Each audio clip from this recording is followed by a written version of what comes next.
Be among the first to congratulate the Hume and the O'Neill families for um, their contribution to making this chair possible, for extending the legacy of peace and for generations to come.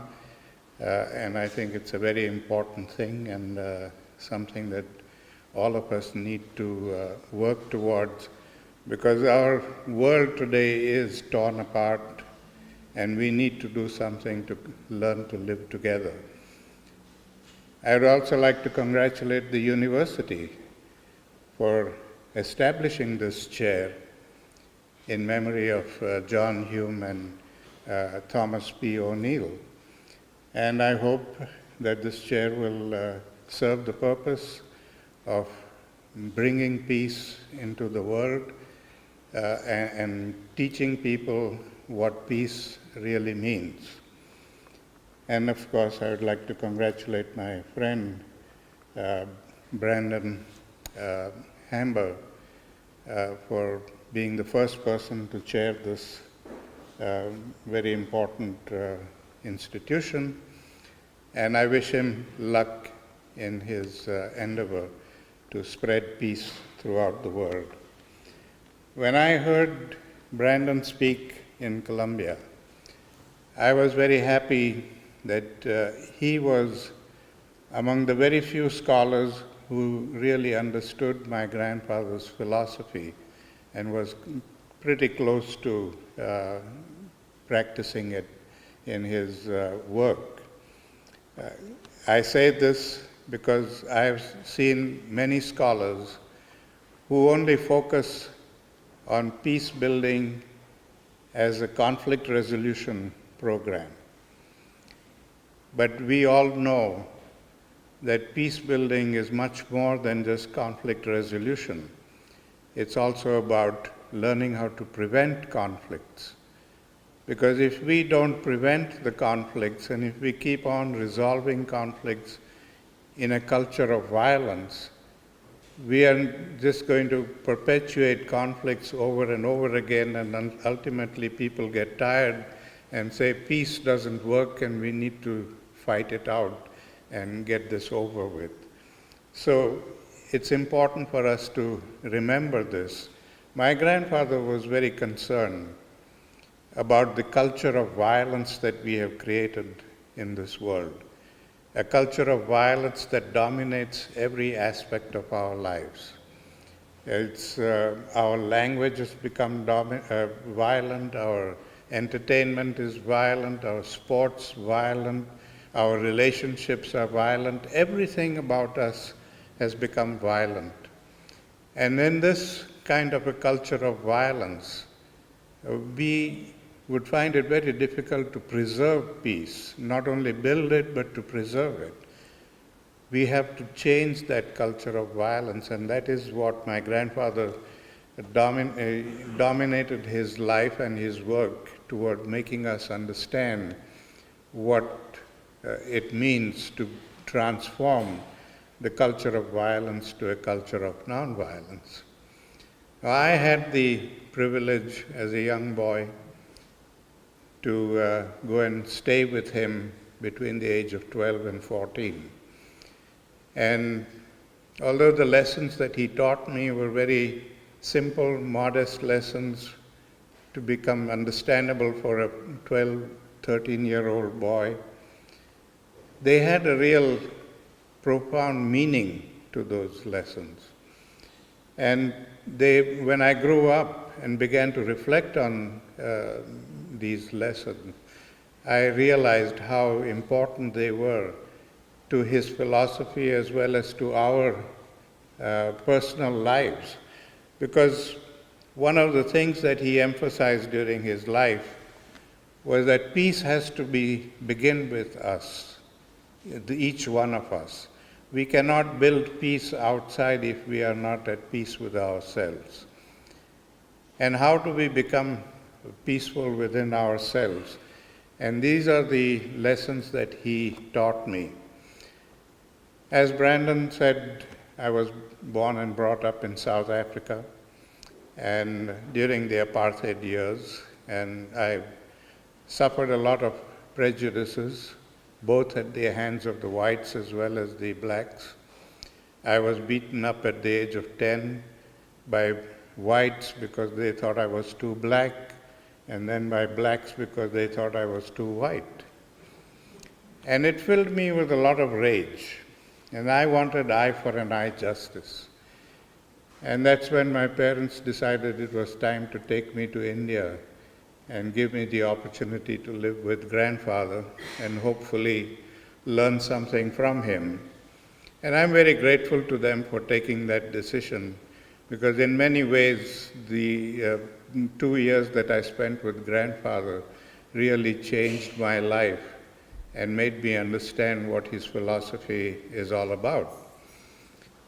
The very first lesson that he taught me was about understanding anger and being able to use that energy constructively.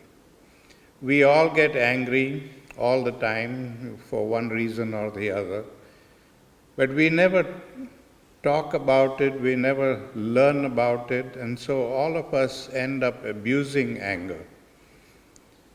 And what grandfather told me was that anger is like electricity.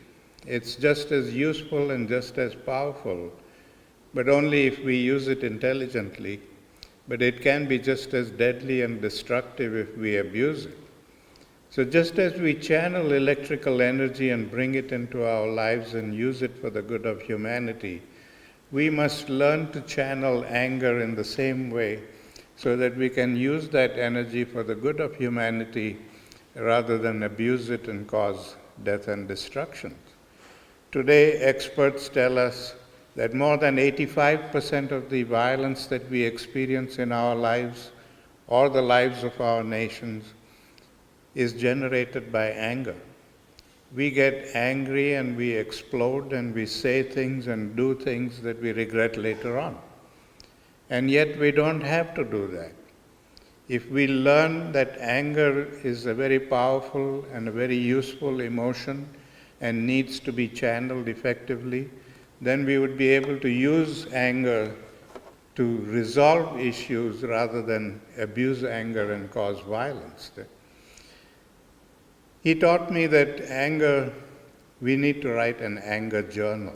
He says every time you get angry, don't act on it, don't say anything or do anything that you're going to regret. But write a journal. But write the journal with the intention of finding a solution to the problem, and then commit yourself to finding a solution, which is very important. Because today a lot of people tell me they've been writing an anger journal for a long time, but it hasn't really helped them, because every time they go back and read the journal, they are just reminded of the incident and they get angry all over again. So we don't want the journal to be a reminder of the incident. We want the journal to help us find a solution to the problem. And I did this for many years. And I must say it helped me considerably in learning how to channel the energy of anger into constructive action. But for that, we also need a very strong mind. And unfortunately, again, we don't pay any attention to our mind at all.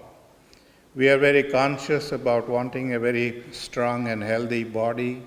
We do all kinds of exercises and jogging and running and all of these things to build a strong, healthy body. But we never, ever do any exercise to build a strong mind. We just assume that going to college and schools and learning and reading, that is enough exercise for the mind. But that is not exercise. It is like getting an old computer and feeding it with new software, and it doesn't really work very efficiently.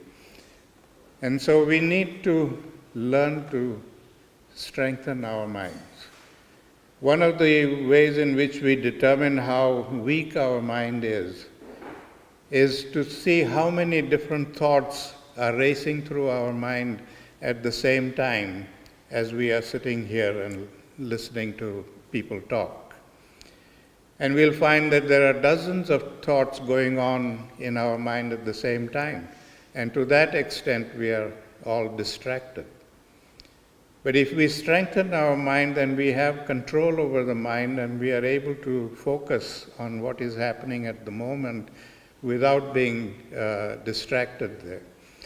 What he made me do was to sit quietly in a room for a few minutes every day, hold in front of me a flower or a photograph of something that gives me pleasure to look at, and concentrate for 1 minute on that object, and then close my eyes and see for how long I can keep that image in my mind's eye. In the beginning, I found the moment I closed my eyes, the image vanished. But when I began to do this exercise regularly every day, I found that I could keep that image longer and longer in my mind's eye, and to that extent, my mind was coming under my control. And I could focus 100% of my attention and energy to what was happening at the time and not be distracted by other thoughts. So it's important for us to have that strong mind so that we can stop ourselves from acting in a moment of madness and doing something that we are going to regret later on. But after learning this profound lesson from him, I was a 13-year-old boy at the time, and I decided to test grandfather and see whether he himself had learned the lesson or not. And this was the time in his life when he was involved in many important things. He was not only fighting for India's independence, but he was also concerned about the emancipation of Indian women, the education of poor children, and the emancipation of the so-called low-caste people. All of these things were very important to him, and he needed funds for all these programs. And he realized that the easiest way for him to raise the money was to sell his autograph. And every morning and evening, when hundreds and sometimes thousands of people attended his prayer services, and as Tom said, he considered himself to be a Hindu, a Buddhist, a Jew, a Christian. He considered himself to be everything, all in one.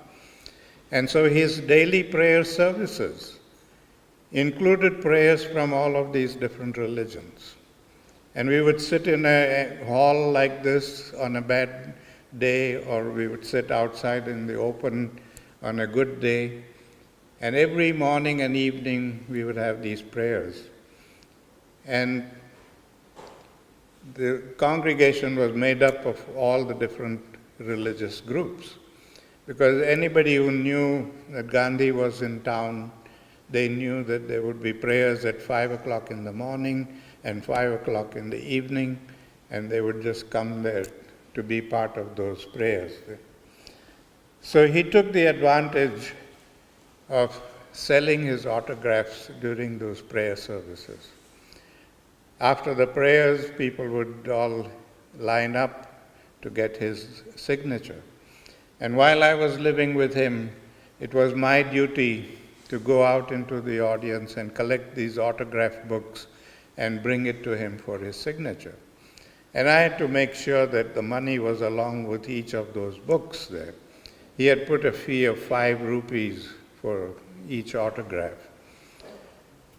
And one day I thought to myself, I said, everybody gets his autograph, why not me? After all, I'm his grandson and I deserve an autograph too.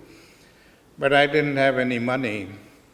And so I got myself a little autograph book and I slipped it into the pile, hoping that he wouldn't notice the absence of money.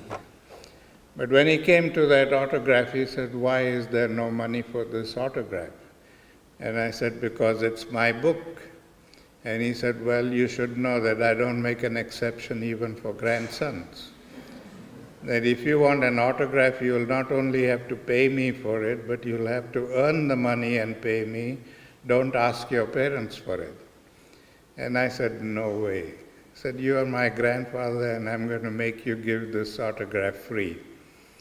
So he laughed and said, "All right, let's see who wins." And from that day, every day when he was in high-level political discussions with Indian politicians or British politicians, I would barge into the room with my autograph book and thrust it in his face and demand an autograph. My logic was that just to get rid of me, he would sign the book and give it to me. But instead, every time I became too boisterous, all he did was put his hands across my mouth, press my head against his chest, and went on talking politics. On many occasions, the other politicians used to get exasperated and tell him, "Why don't you give him the autograph? He disturbs our meetings every day." And he would just laugh and say, "This is a private joke between the two of us. You don't have to get involved in it." But the long and short of it is that he never did give me the autograph. But he never, ever told me to get out of the room and leave him alone. As we often do with our children or our siblings, if we are working on something important, we shoo them out, sometimes very rudely, telling them to get out, "Can't you see I'm busy?"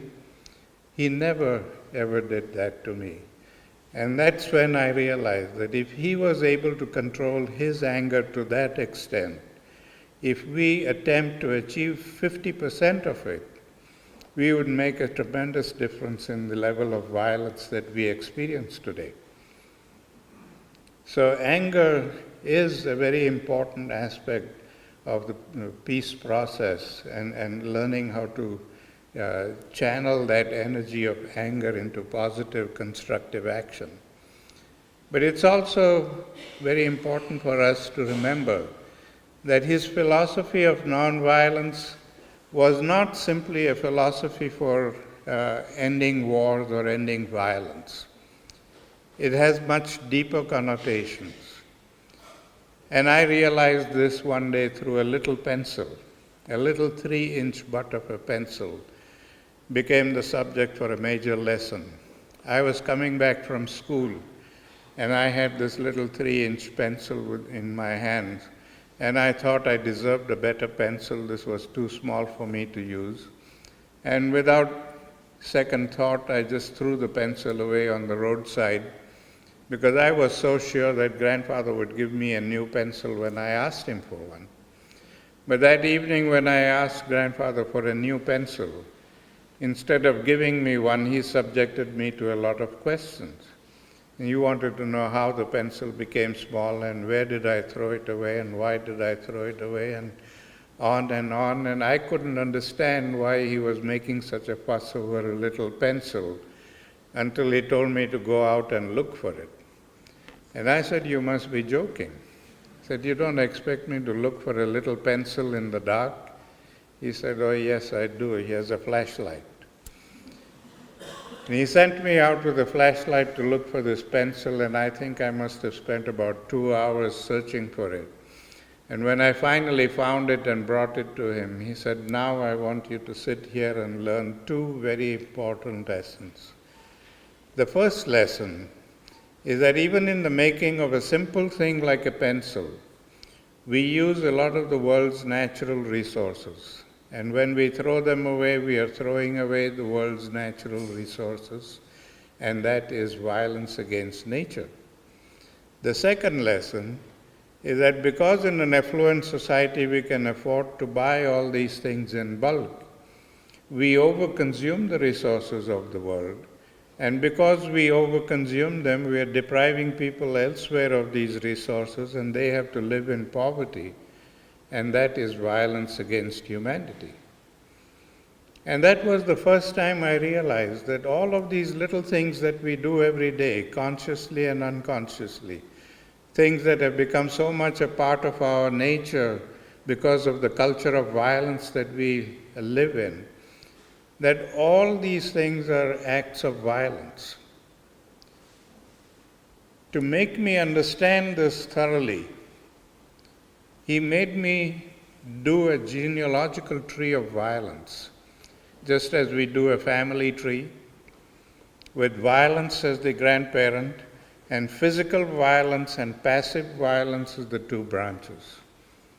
And every day before I went to bed, I had to analyze and examine everything that happened during the day.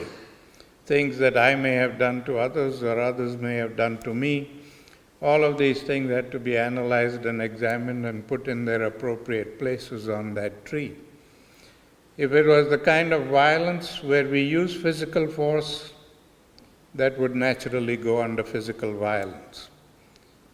But if it's the kind of violence where we don't use any physical force, and yet we hurt people, like discrimination, oppression, hate, prejudice, wasting resources, overconsumption of things, hundreds of things that we do every day unconsciously. The way I had to determine whether this is passive violence or not was to ask myself, if somebody were to do this to me, would it hurt me or would it help me? And if I came to the conclusion that it would hurt me, then that would be passive violence. And when I began to do this introspection, it was a form of introspection to find out my own weaknesses. I was amazed that within a few months I was able to fill up a whole wall in my room with acts of passive violence. The physical violence didn't grow very much because there's a limit to what you can do physically. But the passive violence just was endless. And then he explained the connection between the two. He said, we commit passive violence all the time, every day, consciously and unconsciously, and that generates anger in the victim, and the victim then resorts to physical violence to get justice. So it is passive violence that fuels the fire of physical violence. So logically, if we want to put an end to the fire of physical violence, we have to cut off the fuel supply. And since the fuel supply comes from each one of us, we have to become the change we wish to see in the world. If we don't change ourselves and change our attitudes, we are never going to be able to create the peace, lasting peace that we all want. So in his concept, peace was when all of us could live in harmony with each other, with nature and with each other. It was only then that we would have true peace. Just simply ending wars is not enough. We have to learn to create that harmony. We have brought about peace on many occasions. We have brought about peace in Ireland. Mr. O'Neill and Mr. Hume did a wonderful job of bringing about peace. But we shouldn't sit back and think that that is the end of the program. That is the beginning of the program. We still have a lot of work to do to purge our minds of the hate and the prejudice that exists there and try to build a society where there is harmony and respect for each other. And that takes various forms. The chair would be one of the ways in which we educate people. Our education system should be more than just giving children a career in life to make money. It has to be a type of education that teaches them about their responsibility and the moral obligations that all of us have to live in a proper society. The education system needs changing. Today, our education system, unfortunately, is simply about giving them careers so that they can go out and make a lot of money. It's all about materialism.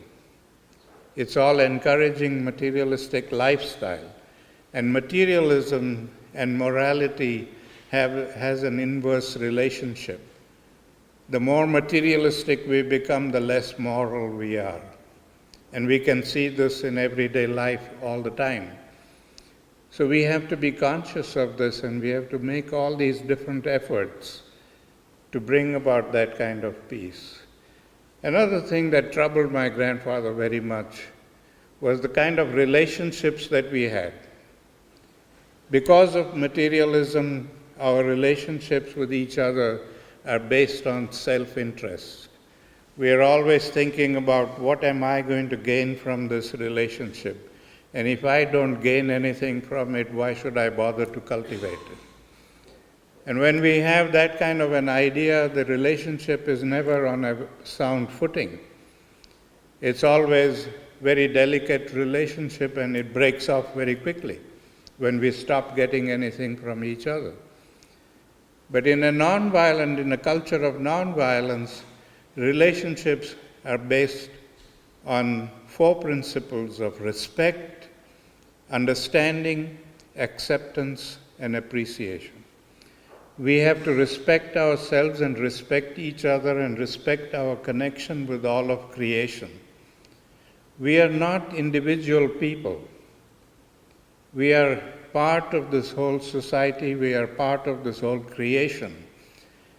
We have to respect that. We are all interconnected, interrelated, and if we don't respect that, then we are not doing the right thing. It's only when we respect that fact that we will understand who we are and what we are and why are we here on earth. We are not here to while away our time from birth to death. We are here to fulfill a purpose. And the basic purpose that we all have is to make the society in which we live better than we had found it. And that can only be done when we make ourselves better than we were. One of the things that my grandfather taught us was to get up every morning and tell ourselves that we are going to be better human beings today than we were yesterday. And to be able to do that, we had to have a list of all our weaknesses. And then every day make ourselves deal with each of those weaknesses to transform them into strength. The whole idea was that we have to enhance ourselves to grow and become better human beings. So when we do that, when we reach that understanding, then we will be able to accept each other as human beings and not identify people by the labels we have put upon ourselves. Today we have so many labels to identify people that we have forgotten that behind those labels there is a human being. We have gender labels, religious labels, economic labels, national labels, you name it and we have a label. So we have got to remove those labels and just begin to look at each other as human beings and respect each other as human beings. And when we are able to do that, then we will appreciate our own humanity. So these are the principles on which good relationships are built in a culture of nonviolence. And that is what we need to learn to bring about that transformation. And that's why he always emphasized the fact that we must become the change we wish to see. We cannot change the world if we refuse to change ourselves. So we have to identify all our weaknesses, all our weaknesses, and transform those weaknesses into strengths. Then we will truly be practicing nonviolence and truly create a world where peace and harmony can prevail. I want to conclude with one final story that my grandfather used to be very fond of telling us. The story of an ancient Indian king who once became very curious about the meaning of peace. And he invited all the people, intellectuals in his kingdom, to come and explain the meaning of peace. And everybody came and did their best, but nobody could really satisfy the king. And then there was an intellectual who came from another town, and he stopped by to pay his homage to the king. And the king asked him the meaning of peace. And he said, the only person who can give you a satisfactory answer is an old sage who lives outside your kingdom. But he is so old that he cannot come to you. You will have to go to him and ask him this question. And so the next day the king went to the sage and asked him the meaning of peace. And the sage quietly went to the back of the house, came back with a grain of wheat, and placed that grain of wheat on the king's palm and said, here is your answer. And of course the king didn't know what a grain of wheat had to do with peace, and he didn't want to show his ignorance. So he quietly clutched that grain of wheat and went back to his palace and found a little gold box, placed that grain of wheat in the box, and every morning he would get up and look for an answer and couldn't find any answers. So a few days later, when this intellectual came back on a return visit, the king confronted him and said, you sent me to the sage, he gave me this grain of wheat, and I don't know what a grain of wheat has to do with peace. And that's when the intellectual said, it's very simple. He said, as long as you keep this grain of wheat in this box, nothing is going to happen. It will eventually rot and perish, and that's the end of the story. But if you had planted this grain of wheat in the soil outside, it would sprout and grow, and very soon you could have a whole field of wheat. And that is the meaning of peace. That if somebody has found peace and if they keep it locked up in their hearts, it will perish with them. But if we let it interact with all the elements, it would spread and grow, and very soon we could have a whole world of peacemakers. So I'm here today to give you the grain of wheat that I got from my grandfather, and I hope that you won't let it rot and perish, but let it interact so that all of us together can make the dream that Mr. O'Neill and Mr. Hume cherish to make this place a better place for future generations. Thank you.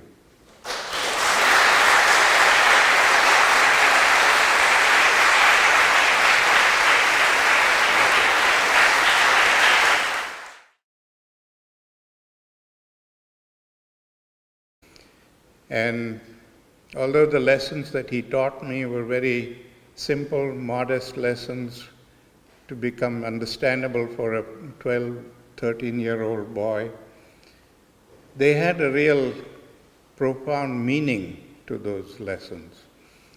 And when I grew up and began to reflect on these lessons, I realized how important they were to his philosophy as well as to our personal lives. Because one of the things that he emphasized during his life was that peace has to begin with us, each one of us. We cannot build peace outside if we are not at peace with ourselves. And how do we become peaceful within ourselves? And these are the lessons that he taught me. As Brandon said, I was born and brought up in South Africa and during the apartheid years, and I suffered a lot of prejudices, both at the hands of the whites as well as the blacks. I was beaten up at the age of 10, person to chair this very important institution, and I wish him luck in his endeavor to spread peace throughout the world. When I heard Brandon speak in Colombia, I was very happy that he was among the very few scholars who really understood my grandfather's philosophy and was pretty close to practicing it in his work. I say this because I've seen many scholars who only focus on peace building as a conflict resolution program. But we all know that peace building is much more than just conflict resolution. it's also about learning how to prevent conflicts. Because if we don't prevent the conflicts and if we keep on resolving conflicts in a culture of violence, we are just going to perpetuate conflicts over and over again, and ultimately people get tired and say peace doesn't work and we need to fight it out and get this over with. So it's important for us to remember this. My grandfather was very concerned about the culture of violence that we have created in this world, a culture of violence that dominates every aspect of our lives. Our language has become violent, our entertainment is violent, our sports violent, our relationships are violent, everything about us has become violent. And in this kind of a culture of violence, we would find it very difficult to preserve peace, not only build it, but to preserve it. We have to change that culture of violence, and that is what my grandfather dominated his life and his work toward making us understand what it means to transform the culture of violence to a culture of nonviolence. I had the privilege as a young boy to go and stay with him between the age of 12 and 14. To be among the first to congratulate the Hume and the O'Neill families for their contribution to making this chair possible, for extending the legacy of peace and for generations to come. And I think it's a very important thing and something that all of us need to work towards, because our world today is torn apart and we need to do something to learn to live together. I would also like to congratulate the university for establishing this chair in memory of John Hume and Thomas P. O'Neill. And I hope that this chair will serve the purpose of bringing peace into the world and teaching people what peace really means. And of course, I would like to congratulate my friend Brandon Hamber for being the first by whites because they thought I was too black, and then by blacks because they thought I was too white. And it filled me with a lot of rage, and I wanted eye for an eye justice. And that's when my parents decided it was time to take me to India and give me the opportunity to live with grandfather and hopefully learn something from him. And I'm very grateful to them for taking that decision, because in many ways the 2 years that I spent with grandfather really changed my life and made me understand what his philosophy is all about. The very first lesson that he taught me was about understanding anger and being able to use that energy constructively. We all get angry all the time for one reason or the other, but we never talk about it, we never learn about it, and so all of us end up abusing anger. And what grandfather told me was that anger is like electricity. It's just as useful and just as